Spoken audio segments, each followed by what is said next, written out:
We will be posting this to the website under the newly created scholarship section. So as soon as we have that up and running, we will get this up there. We have a couple more joining, so we'll give 1 more minute and then we'll get started.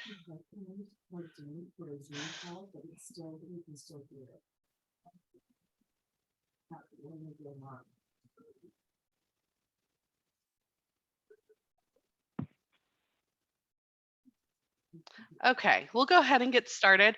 Unlike what my name below says, my name is Alicia Clark. Holly Stevenson, our BCDP chair, unfortunately could not be here, so I get to represent her. I am this year's corporate scholarship chair, so excited to be here with you guys. We're going to go through pretty quickly some different best practices, dates, etc., for both the assist and the EWISP. And then we also will have Jordan joining us. I haven't had a chance to see if she's on yet, from Kaleidoscope. So we'll go give you kind of a quick overview of what Kaleidoscope looks like.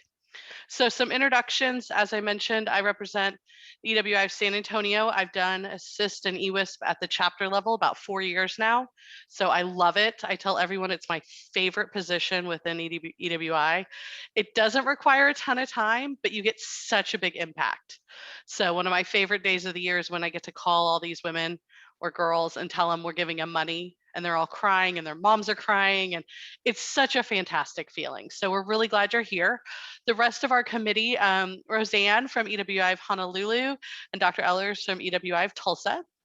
And then Holly is our board liaison and is also handling corporate reading rallies. So if you need help from any of us, please reach out. I know with Courtney obviously being gone and no new Courtney yet, if you need to reach out to us directly, that may be the fastest way. So most of you have my email address. Feel free to shoot us an email and then you'll see some things from us as we go forward. Oh, there we go. So today we're going to kind of go through what the process looks like. We're going to talk about how to navigate Kaleidoscope, which is our online scholarship platform. We're going to talk about some permissions, deadlines, and then judges, how to find them and what they're going to look like. And then it's the fun stuff, what the corporate amounts are going to look like for our scholarships. And finally, finish it out with some Q&A. If you have questions as we're going, though, please feel free to interrupt me and we'll handle them as they come as well. So for the scholarship process, again, this year, it is an online process through Kaleidoscope, which makes it really easy for you and your judges. There's no printing of applications. There's no tallying of scores. Kaleidoscope does all of that for us. If you haven't seen it before, it is a pretty self-explanatory platform, but we do have some videos that walk you through how you do it. From the applicant standpoint, it's very simple. It literally leads them step 1, 2, 3, 4. It shows them everything they have to fill out and what they're missing. And then it also shows all the supporting documentation they may need. So recommendations, FAFSAs, most of them do have some form of a little essay. They usually type that in. And they can actually come in and out of the application process. So they can start it, come back to it a week later, 2 weeks later, and edit it up until the point they hit the final submission button. So once they hit submit, they can't edit it from that point. You as scholarship chairs will be able to go on and see applications as they're coming in. So if you see some that are really close to being done, maybe you can reach out and say, hey, just wanted to make sure that you were going to be able to finish. Here's our deadlines. I usually would go in about 2 weeks before the deadline, download all the emails of everyone who had an application and just send them a friendly reminder. Hey, we're closing in 2 weeks. Please make sure you get your stuff in. You can also track and see then how many you have coming in. So if you're getting towards the end and you don't have as many as you thought you would, you can reach out to some of your contacts who you are recruiting the applicants through and just say, hey, we don't have that many. Do you have anyone in mind? Feel free to send them over. That tends to kind of get a couple more applications your way. One of the big responsibilities for you as chapter chairs is to locate judges. I highly recommend working with your committee and your board on this. So for each set of scholarships, so for assist, and EWISP, you will need 3 judges. I know some chapters only do one or the other, but if you are doing both, you need 3 judges for each. We usually suggest that you try and get all 3 from outside EWI, but we know that's not always feasible. So if needed, you can definitely have one who's either from an EWI member firm, or one of the ones we've done a lot lately is a sustaining member. We have a lot of sustaining members out there who obviously have some time on their hands and who are looking ways to continue to be involved in EWI and really love this as one of their jobs. So we actually have almost like an application process now for them because we have so many who want to do it. So we're like, hey, send us an email and we'll pick one of you. One key date to note though, we do need all of your judges' names and email addresses to the corporate office by Friday, March 3rd. This is so then Kaleidoscope can get them loaded into the platform, so that way they'll be ready for judging come April. And we have a list of key dates later on in this, and that is on there. So if you just need to grab a quick screenshot, that's going to be the easiest. But if you get them earlier, feel free to send them in earlier. Don't think you have to wait till the last minute. Are there any questions on judges? Perfect. So some key info on scholarship payments. So scholarships can only be applied for tuition, books, lab fees, or on-campus housing. We do have to issue the checks directly to the university, so you can't say hand a check to the winner and they can then use it on daycare or bills like that. They do have to go to the university, so it can be applied for first or second semester. And they also have the option if they want to defer for a year at the corporate level. For the chapter level, that's completely up to you guys and your board and how you choose to do that. We've usually done that in the past, but that is up to you if you want to let them defer for a year. For the scholarship awards, can it also be used for on-campus nutrition programs? So the Sure, like food. the food, yeah, that's Yeah. part, in the past we've viewed that as part of the housing expenses. So as long as they're living on campus and we're submitting it straight to the school. So it can't go on like a card they could use to go to Chick-fil-A off campus. The links that I forwarded you? As much as they would want. Oh, I'll chat them and I just got in there. So okay. And then some best practices. So what we usually recommend, you will get the links to the scholarships directly to Kaleidoscope later on in the presentation. With Assist, we always recommend to go ahead and put it on your chapter website. Put a little blurb, put it out there, so that way if anyone's just searching for scholarship, female scholarships, anything along those lines, it's easy for them to find. For EWISP, this one's a little different. If you throw it out on your website, you're going to get hundreds of high school seniors applying, and that can get a little overwhelming. So what we usually recommend is reach out to your schools in your areas and reach out directly to the counselors. If your chapter's done EWISP in the past, they probably have a list of those counselors. And just let each counselor know, here's the link. Please nominate one student from your school that you want to apply and send them the link directly. So that way you can kind of control the flow of how many applications you get, because we don't want 200 applications that your judges then have to try and sift through. So maybe don't make that one public, but just send it directly to your schools. And then one of the best parts, I don't know about y'all's chapter, but every year, I know for us in May, we throw a big banquet. Okay. And we invite all the winners, and we all get to celebrate, and it's our chapter's favorite meeting of the year. So make sure you figure out some way to celebrate within your chapter, your winners, and then also your members can get to see what all their hard work and fundraising goes towards. We also invite our executives and any sponsors we may have, so they can see where their money goes as well.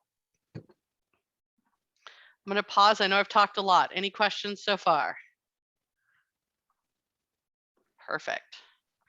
So for Kaleidoscope, this is last year's video. It's still very much the same, but this will kind of show you how you can navigate Kaleidoscope. It's pretty quick. It's about 3-4 minutes, but this is what it's going to look like as you log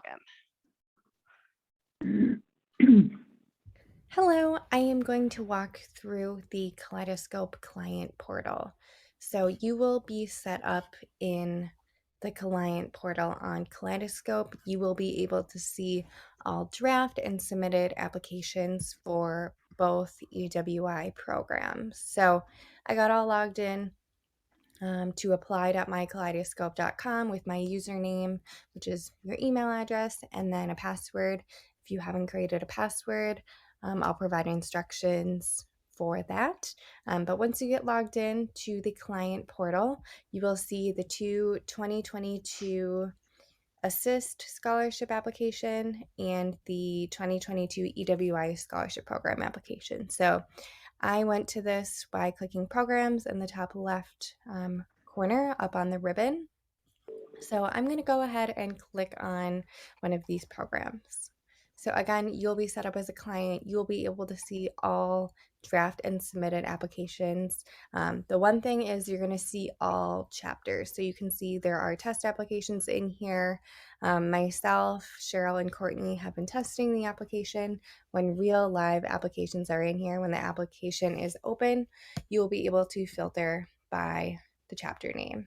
So you can see here chapter name, you can see first name, last name, application code, the status, again, the chapter name, and there won't be any scores as the application is open, but when the application is closed, you'll be able to see the scores, what your judges are scoring for each application. So again, you will be set up as a client. You will be able to see all applications for your chapter.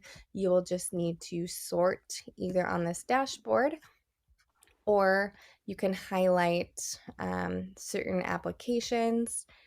Maybe I just want to look at the Columbus application. I can go ahead and export a report to a CSV file. I will include instructions on how to export a report of all of your applicants. You could also just export all applications and then sort by chapter name in Excel. So a couple different ways to do that.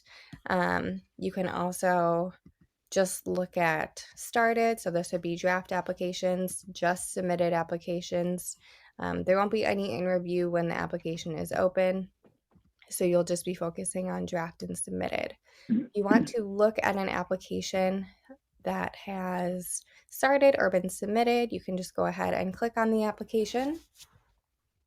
And you're not going to be able to make changes to the application, but you will be able to change the status. You can view all of the applicant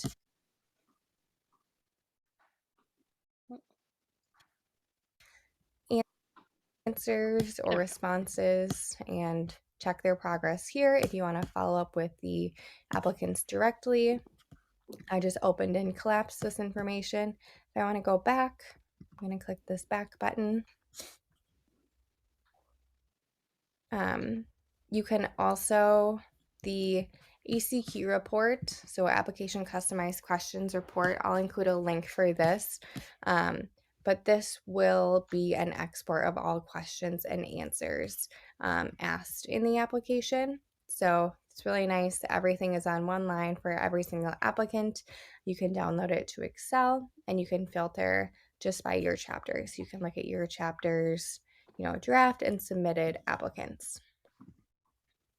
One thing I mentioned, you can change the status. So let me just go back.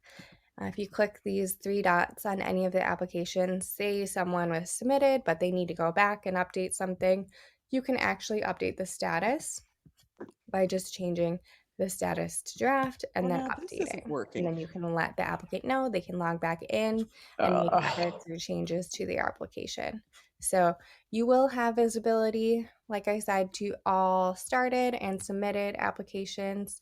You'll just need to filter by the chapter just by clicking these arrows, or you can download an application customized questions report, and then filter in Excel just by the chapter name. But this will give you good visibility to everyone who started and submitted. You just have to filter by your specific chapter. So hopefully this is helpful. Again, if you have any questions, feel free to reach out to our support team at help@mykaleidoscope.com. Thank you. Perfect. So a couple things, best practices that I've noticed over the years, you can definitely export for your chapter. The other thing you can do though is there's a little search bar right at the top. You can just search for your chapter name, and that way it'll give you just a quick snapshot. We will have some other videos on ewiConnect.com that'll show you how to export. We'll have this video up there. I recommend getting in there and just playing with it. You will have access on January 3rd. If at that point you don't have access, please reach out to me just so that way, as we're kind of updating chapter chairs, some may have gotten lost in the shuffle, but we will get you added pretty quickly if that's the case. So, and if you need help, you just want someone to walk through with you, feel free to reach out. I'm always willing to do that. We can hold another Zoom call as we get closer for anyone who's having trouble navigating it. It is fairly easy once you get in there, but the first couple of times, you just may need to play around. Any questions on Kaleidoscope?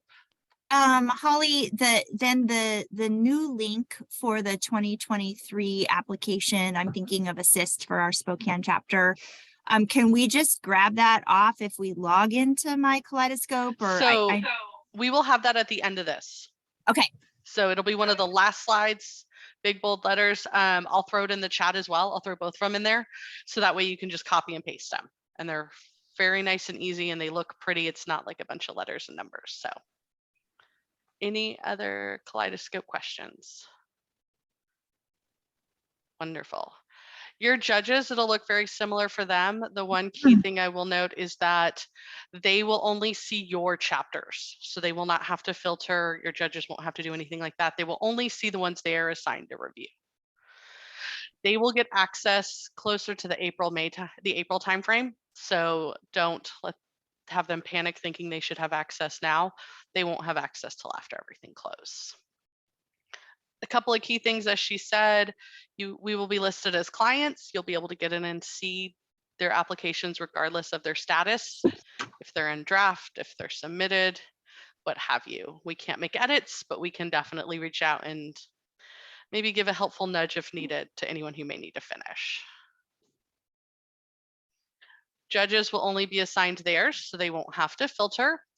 You will be able to see your judges' scores as they're doing it. So you can check on your judges to say, hey, I noticed you haven't put in scores yet. We really need them. Or, if they have any questions, they can reach out and you can look at it live time with them.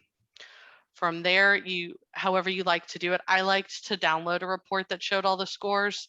You may like just to go into each application, whatever works best for you. We will have some videos on how to do that as well. And then the great thing with Kaleidoscope is the corporate board can also see the scores as they come across. And so when it comes time for you to nominate and corporate judging, we'll be able to see what was already done. So it's a really nice way to have it all in one place and to prevent people from having to submit a bunch of paperwork. Key deadlines and timelines. So January 3rd is when all scholarships will be open. So that is when people can start applying.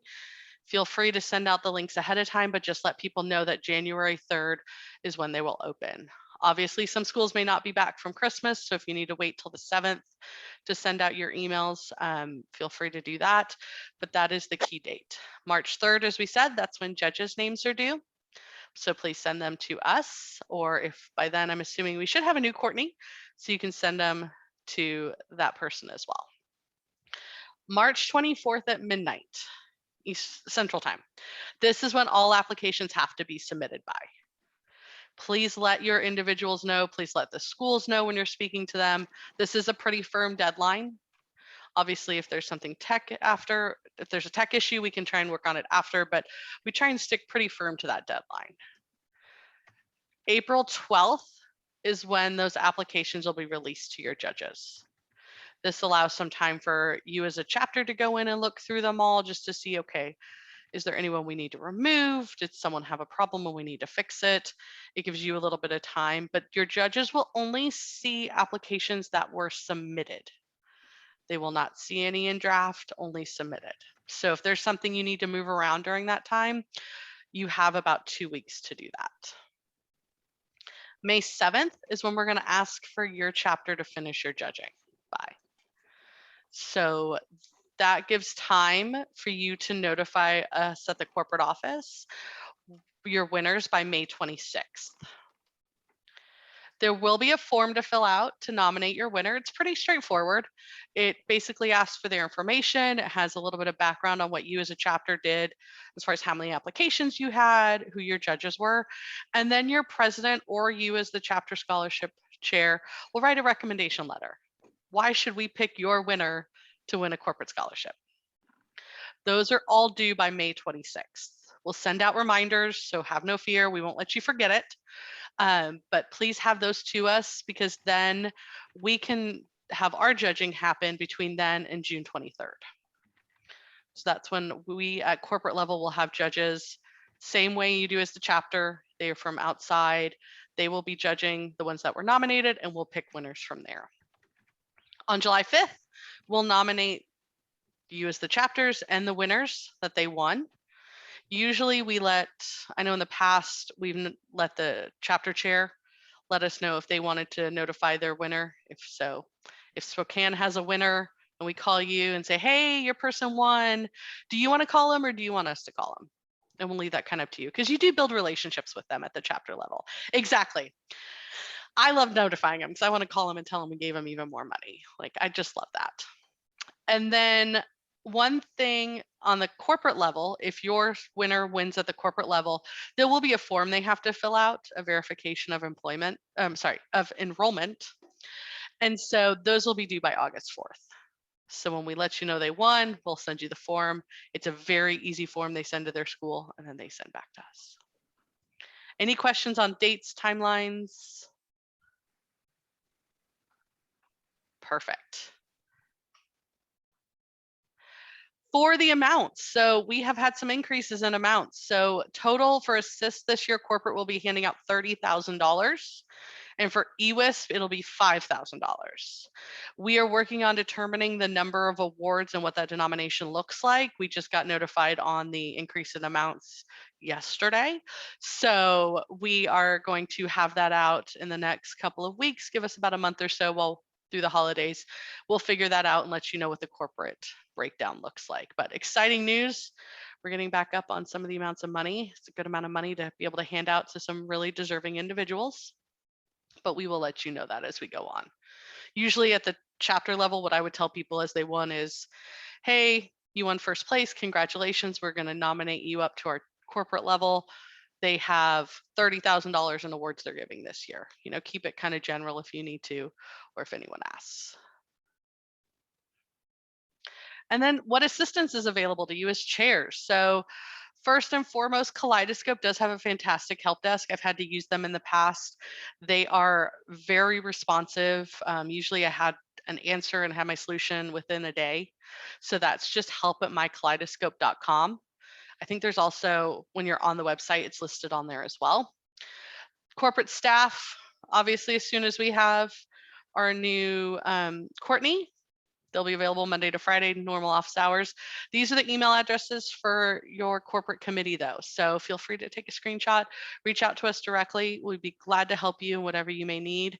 Obviously, you can email all four of us, and the first one to get to it will get back to you. With the holidays coming up, I know some of us will be in and out, but we will get back to you as quickly as possible. I always say, if you need to call me, it's on my email. Pick up the phone, give me a call. I'd be glad to talk to you as well.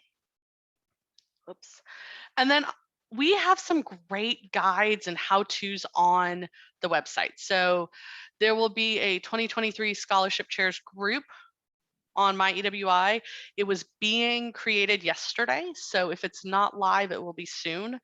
We will have this on here. We will have all sorts of toolkits. We will have letters. So as you're notifying winners or people who weren't selected, something very easy for you to download. Common questions and answers. If you have questions, you can put them on there. And then any sort of forms you may need are going to be on there as well. And we'll also be uploading videos as we get them from Kaleidoscope. So it's a great resource. I've used it in the past. I go on and I'm like, man, I know so-and-so said something about that during that slideshow, but I have no idea. I can't remember. It was 2 months ago. Hop on there. This will be on there, the slideshow and the video. So great place. If you're not already following there, I'd recommend it. Most importantly, here are this year's websites. I will throw them in the chat as well when we're done, and I will also send them out in an email after this, but you can also take a screenshot if that's easier. These are the websites you can send out directly to individuals or post on your website. Look at that. We hoped for less than an hour and we came in well under. What questions do y'all have? Can you jump back to the slide before, please? Of course. Thank you. Hi, this is Lorena. I'm from the Harrisburg, Pennsylvania chapter, and this will be my first working on Assist. Excuse me. And we really struggled last year having people actually get all of their financial information uploaded. I'm looking for some, tips that will help us this year because I want to try to get ahead of it. We ended up not even giving out a scholarship because we never got a fully completed application. So the corporate board right now is reviewing what financial information will be required Thank for God. the scholarship. So no, those conversations are actively going on today. So that was brought to the corporate board's attention a couple days ago. So they are actively reviewing that. So we're hoping to have some clarification on exactly what will be required in the next, I would say, couple of days to couple weeks. So I will say at least like the FAFSA is required for all scholarships. Which makes sense. That's required for all scholarships. At the very least, I would always tell my people at least put that on there. So we had some individuals towards the end who may not have filled out the tax return portion, but they at least put the FAFSA on, which gave our judges something to judge. So we will try and get some information out as quick as possible when that has been decided, if the tax return will be required as well as the FAFSA or just the FAFSA. Okay, Holly, that's definitely helpful. Like I said, we struggled. I mean, we called, Sure. we followed up, and we literally could not get completed everything that was required. We did as well, so that's why we brought it to their attention. Okay. So we're I'm glad hoping it wasn't just us. I was a no, little it definitely concerned. wasn't. We had quite a few that were loaded but never completed because of that information, and people reach out. So we are working on that. That is, I will say that's a hot button issue of mine. So we're doing everything we can on that. But at the very least, try and at least get the FAFSA on there is what I tell them. And that should not be something that causes them as much concern because Well, no, because they have to submit it for all financial everything. aid, so, yeah. Everything. Perfect. Holly, Thank you. yeah, in Alicia, Spokane, you have a chat.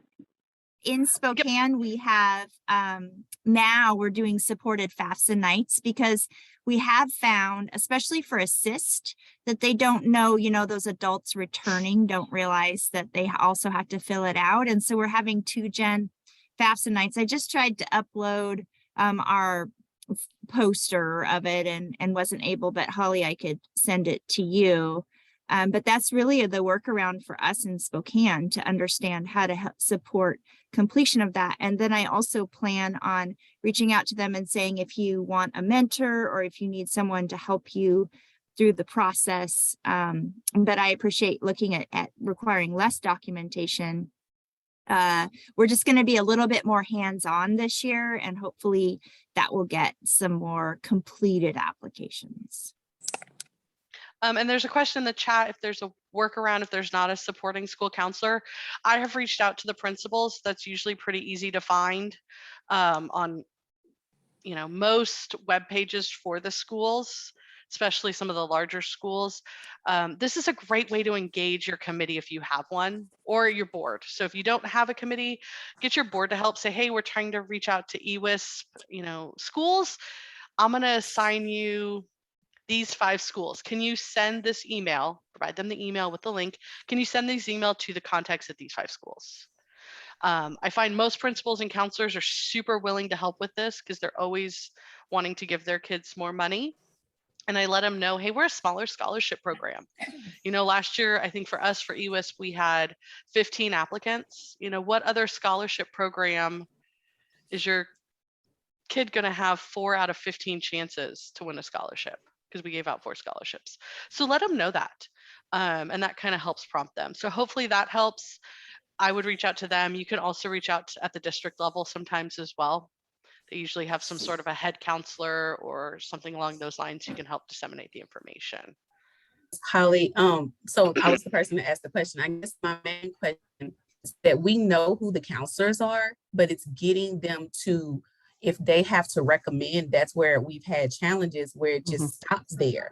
And so we can't, like the student did everything they're supposed to do, but it's the counselor, and the counselor is overwhelmed, I guess, with the list of things. And I know it's their job and they should be able to stop and do it. Is there an alternative, maybe if it's an official school like somebody that represents the school that officially can do it? So can the principal do it, or can a teacher from that school, instead of just that counselor providing that support? Of course, that's up to you at the chapter level, how you do it. As long as you're just getting 1 per school, however you want to do that at your end is okay. So if Okay. you're referring to like the actual letter of recommendation, Yes. most of the time for us, we had teachers doing that. We just had the counselor be the go-between between us and the student. So however you want to do that on the chapter level, as far as what letters of recommendation they get, that is completely up to you. We see the counselor providing them the link as their recommendation. Like this is them saying, this is who we're nominating from our school. Does that help? Thank you. Yes. Okay. The FAFSA being a required field, that is something it should have been in the last couple of years. The question is, did they require the FAFSA to be a required field this year? Last year, it was not a required field. Many students submitted their application with this documentation. So that is something I'm hoping to have clarified in the next couple of weeks, exactly what financial information we are going to require and how they are going to provide that. Thankfully, I've spoken with Kaleidoscope and they said that that'll be a very easy button or switch to be able to make the change within 20 minutes. So as soon as the corporate board has decided that, we will have that updated on the website, and I will send out an email to everyone letting you know what the decision was as well. Holly, could I interrupt a bit? Of course. I was on this corporate committee for several years, and I'm not this year. But to let people know, if a student is recommended by the school and they are legal residents of the United States, but their parents do not have tax returns, all we needed from the student on behalf of the parents was a statement to that effect. So a document that says, you know, we are legal residents, our parents haven't been here, they don't have tax returns for the last year, and that was sufficient to satisfy that. But I'm glad the corporate board is going to look into, you know, what boxes to check so those documents can be submitted. And the primary for colleges now, in the past year and a half, have just been the FAFSA. And the other financial records are not required to apply for financial aid at colleges. And so that's something that opened it to those of our well-deserving students, like I said, who are legal residents, or students who are in single parent homes where the parent is getting welfare aid, and so they don't have a tax return. And so that was how we solved it in years past. That's great. And you know, if you have individual cases come up or individual questions as people reach out, feel free to bring them up. And we can try and come up with a solution that works best as well to help you.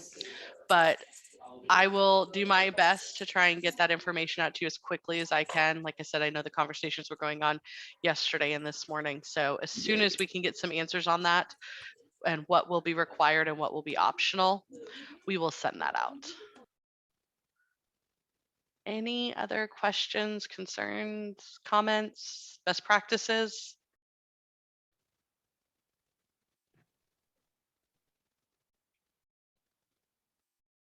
Wonderful. Well, I want to thank you all for taking the time. I know this was a little last minute to join. We will get this all posted as quickly as possible and let us know if you need anything as we go forward. But thank you all. Thank you. Bye. Bye. Have a great day. Thanks.